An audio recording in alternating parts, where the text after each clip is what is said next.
On se prépare pour le bac spécialité maths avec une question tirée du concours à venir sur la convexité. Parmi les 4 fonctions suivantes, laquelle est convexe sur 0 plus l'infini?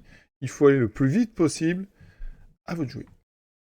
Regardons tout d'abord s'il n'y a pas des courbes qu'on connaîtrait directement. Par exemple, ln de x, vous savez, ln de x.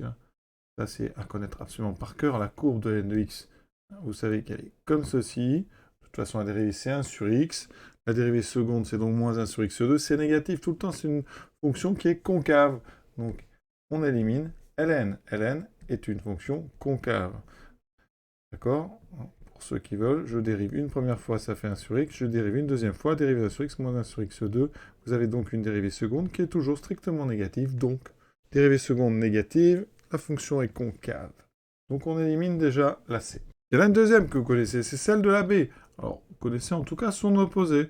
1 sur 0 plus l'infini, 1 sur x, c'est donc la fonction inverse, donc sa courbe, c'est la branche droite de l'hyperbole de la fonction inverse. Et ici, ça, vous voyez, c'est donc, ça correspond à 1 sur x, ça veut dire que moins 1 sur x, c'est donc symétrique par rapport à l'axe horizontal.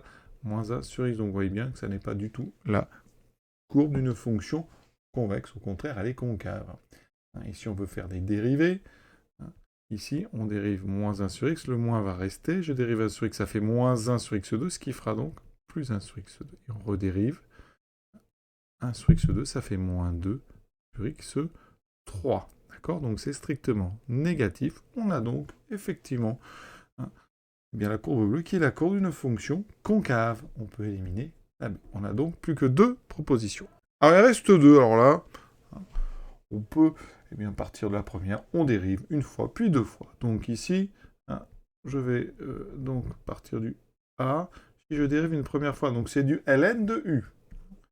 Donc ln de u, vous savez que la dérivée, c'est u' sur u. Donc là, je dérive exponentielle x moins 1, ça fait exponentielle x sur exponentielle x moins 1.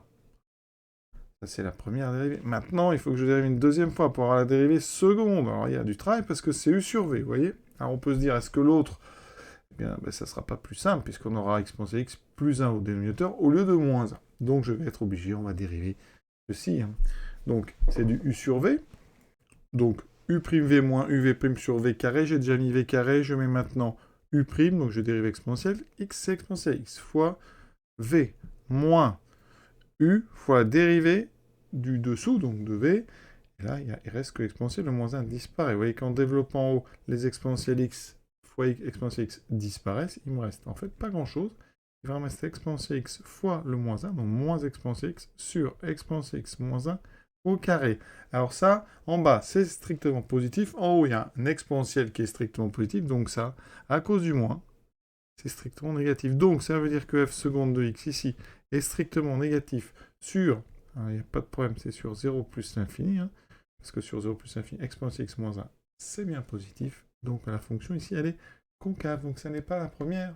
Et vu que vous avez éliminé les autres, il ne reste plus que la d, puisqu'on est sûr qu'il y a au moins une des 4 qui est vraie. Alors je vais quand même dériver la 4 pour être sûr qu'on a bien une dérivée seconde positive. Et l'avantage, c'est qu'ici, donc sur 0 plus l'infini, il n'y a pas de problème de définition. Ici, j'ai un plus, donc là, j'ai un plus. En dérivant, la seule différence, c'est ce plus ici. Et donc, vous voyez qu'en dérivant, j'ai plus ici le moins. Donc, la dérivée seconde va devenir strictement positive. Donc, effectivement, f est bien convexe sur 0 plus l'infini. Donc, on avait bien fait.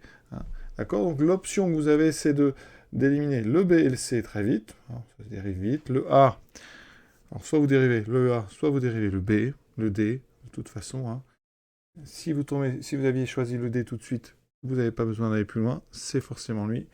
Si vous aviez choisi le A, vous voyez comme on a fait, on a éliminé le A, donc il reste que le D. On ne perd pas de temps, c'est vraiment un concours de rapidité. Voilà, je vous souhaite bonne journée à tous et à bientôt.